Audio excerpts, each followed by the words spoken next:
Hey everybody, it's Jason with Parallel Reality coming back with you here today with an article from Brietbart dated July 5th. This is from John Nolte. I mentioned his name specifically because I enjoy reading his commentary. Like I've said before, you definitely should, and he's got the right amount of snark in it that I like to see, some pushback for sure, so definitely check this article out. Of course, it's going to be linked in the description below. And this kind of falls into the category for me of like, you guys were asking for something, and it looks like you're committing basically the crime that you accuse other people of. And plus, I also hate the argument that we're going to get into here as well. I hate it from a perspective of like, it just doesn't make sense. And this article is going to elucidate on that for me. So it says, looks like Ben&Jerry's headquarters sits on stolen land from India. And so John Nolte writes, says, the insufferable left-wing fascists and anti-Semites known as Ben&Jerry have a headquarters that sits on land that was almost certainly stolen from Indians. And yeah, if you don't know anything about these guys, before any left-winger comes in here and says, but these guys are Jewish, how could they be anti-Semites? Yes, there are a lot of anti-Semitic Jews. They trust me on that. Go look them up. You can find them at like If Not Now and J Street and places like that. Yeah, so just go ahead and check that out. But anyway, article continues, says, the glorious news comes one day after, on the 4th of July, the insufferable left-wing fascists and anti-Semites known as Ben&Jerry decided to troll America, the most tolerant country in world history, which is correct, with a nonsense press release headlined, the U.S. was founded on stolen indigenous land. This July 4th, let's commit to returning it. Says the left-wing fascists and anti-Semites known as Ben&Jerry that then suggest, here's why we need to start with Mount Rushmore. The release goes on to whine about how what is now Mount Rushmore was stolen from the Sioux, undoubtedly by the same federal government Ben&Jerry would like to see control everyone's life.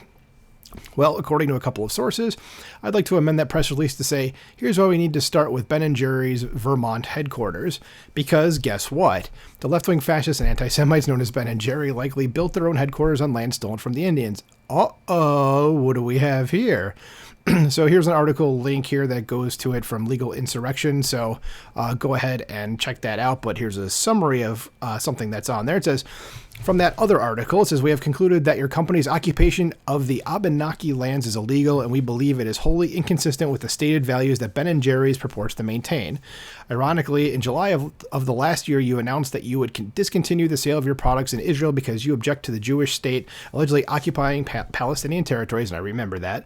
It says Ben&Jerry's has never even offered to provide compensation to this indigenous nation in Vermont.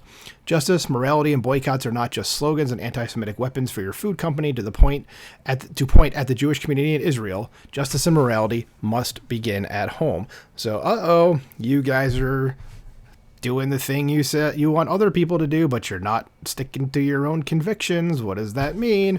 So the article continues, says that's part of a letter to Ben&Jerry from more than 1,000 Israeli students and academics associated with Students for Justice in America. I'm not familiar with that organization, so I can't really tell you anything about it.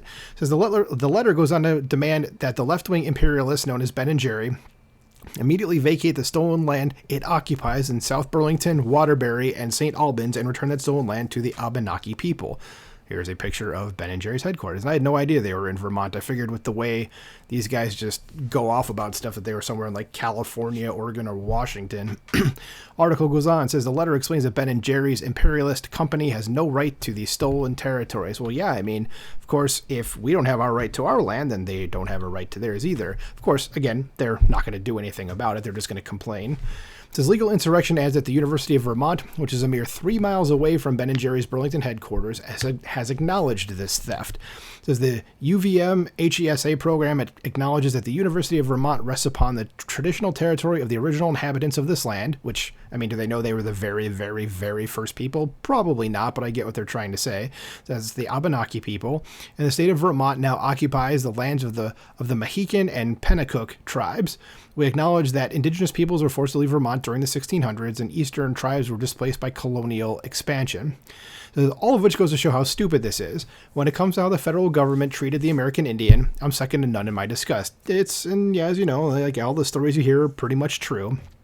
And yeah, it's bad. It says the 400-year war for the American West was filled with atrocities on both sides, correct. But America was not a gracious victor, correct, especially when it came to honoring treaties. Correct. It says the American Indians were also the first victims of federal gun control laws. That is also correct. And the article says, but. So let's see what the but says. It says, let's not skirt around the inconvenient fact that the Western European is not responsible for introducing land stealing, slavery, or genocide in North America. Why, Mr. Nolte, writing this article? Whatever do you mean? Are you about to drop some wisdom on us that leftists seem to just completely and totally just forget about or just have never heard before? Oh, yes, you are. So the article says, long before Europeans arrived, plenty of indigenous peoples went to war with other indigenous peoples to steal their land and enslave captors. And there are links here to articles. I mean, it does go to Wikipedia for one, which isn't a great source, but still, they are right about a number of things, so I wouldn't just disregard them entirely. And then a Federalist article says some tribes completely wiped out other tribes, which is, wait for it, and I'm saying that as like Barney from How I Met Your Mother. That is called genocide. So how is this exactly is this supposed to work, he asks. How far back do we go? There's an embedded tweet from Brietbart in there. It says, what if it's discovered that the Sioux stole land that is now Mount Rushmore? Why is there a period there? That just screwed me up. So it's what if it's discovered that the Sioux stole the land that is now Mount Rushmore? Do we search for the ancestral victims of the Sioux and return Mount Rushmore to them? What if those ancestral victims were sitting on land their ancestors stole from them? And I think you get my point, and it's a good one. And this is the same thing I keep thinking about whenever I hear these stolen land things. And the land, by the way, wasn't stolen. It was conquered. There is a difference between those two things. So what do? How far back do you go? If you're sitting on quote unquote stolen land, okay, give it back to those people. Then who took it from them? And who they take it from? And then who took it from those people? And then who took it from like, again, how far back do you go? It's an excellent question that no one seems to be asking. It says, oh, and what if it's discovered that the Abenaki stole the land the left-wing imperialists known as Ben&Jerrys currently occupy? Who do we give all this land to? It says, eventually all of these dumb reparations demands will lead back to the descendants of Adam and Eve, which is correct. It's just going to keep going back and back and back and back. It says, well, good news, that's all of us, so I guess we're all complicit. It says, Ben and Jerry don't care about these facts or complications. That's correct. They're historically ignorant people. So it's their job, just like the wealthy crybabies who continue to complain about slavery, is to pick the scab so our country can never heal. Ben and Jerry don't care about the American Indian. All they care about is their agenda, which is to tear down Western civilization, form a centralized government, and rule over people while they live in their mansions and eat cake. Yes, because these two guys are commies, and this is actually them right here.